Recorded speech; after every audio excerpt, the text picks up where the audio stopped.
আল্লাহু আকবার।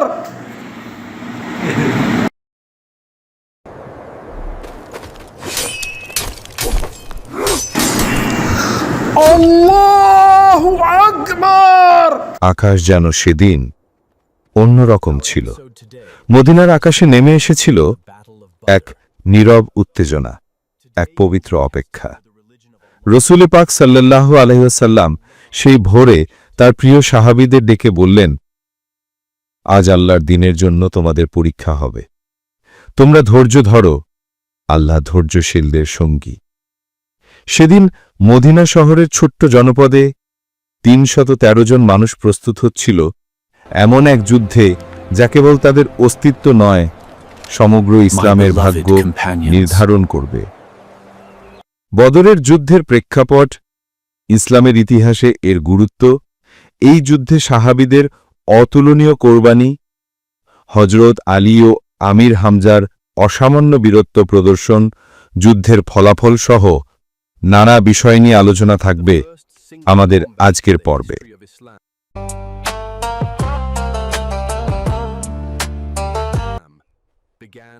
বদরের যুদ্ধের মূল সূত্রপাত হয়েছিল এক কাফেলা আটকানোর পরিকল্পনা থেকে।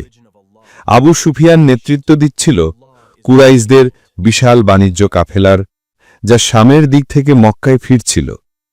মুসলমানরা তখন নিঃস্ব, তাদের সম্পদ মক্কার মুশরিকরা কেড়ে নিয়েছিল।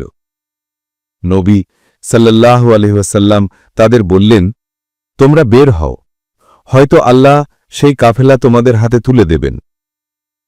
কিন্তু আল্লাহর পরিকল্পনা ছিল অন্যরকম। কাফেলা নিরাপদে মক্কায় পৌঁছে গেল, আর মক্কার নেতারা Abu Jahl, Umayyah ibn Khalaf, Utbah ও সাইবা ৩০০ উট, ১০০ ঘোড়া আর ১,০০০ যোদ্ধা নিয়ে বদরের দিকে রওনা দিল মুসলমানদের ধ্বংস করতে। নবী সাল্লাল্লাহু আলাইহি ওয়াসাল্লাম যখন খবর পেলেন, তখন তার সামনে ছিল মাত্র ৩১৩ জন সাহাবী, ৭০টি উট ও মাত্র ২টি ঘোড়া।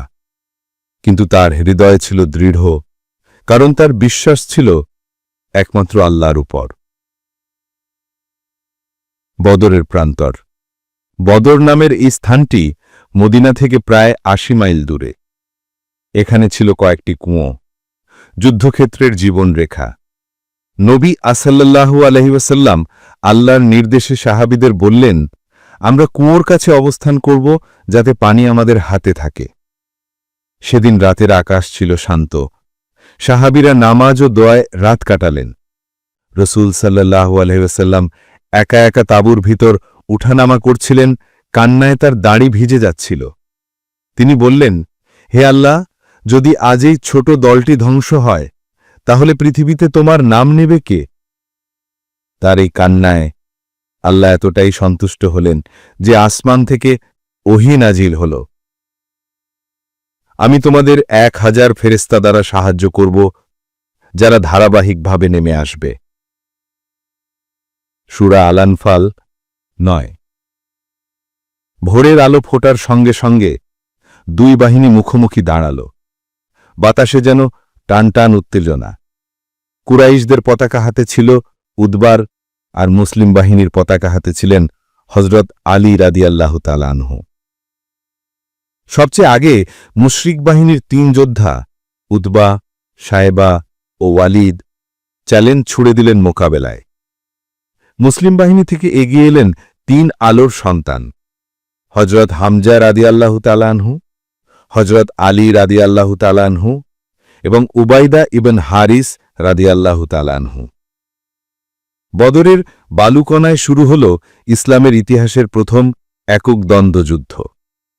মুহূর্তেই দেখা গেল আল্লাহর সাহায্যে হযরত আলী ও হামজা রাদিয়াল্লাহু তাআলা আনহু তাদের প্রতিপক্ষকে মাটিতে ফেলেছেন।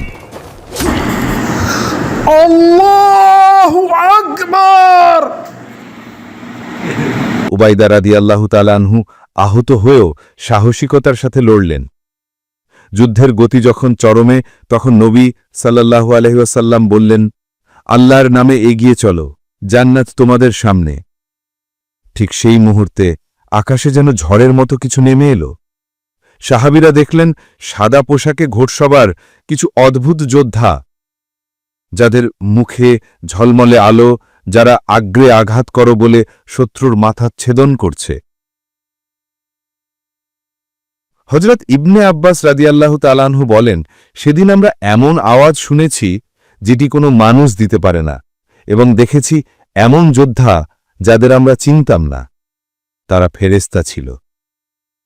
আল্লাহর সৈন্যদের এই অবতরণে মুশরিক বাহিনীতে ছড়িয়ে পড়ে ভয় ও আতঙ্ক, তাদের হৃদয়ে নেমে আসে ভীতি, আর মুসলমানদের বুক ভরে যায় ঈমানের জোয়ারে।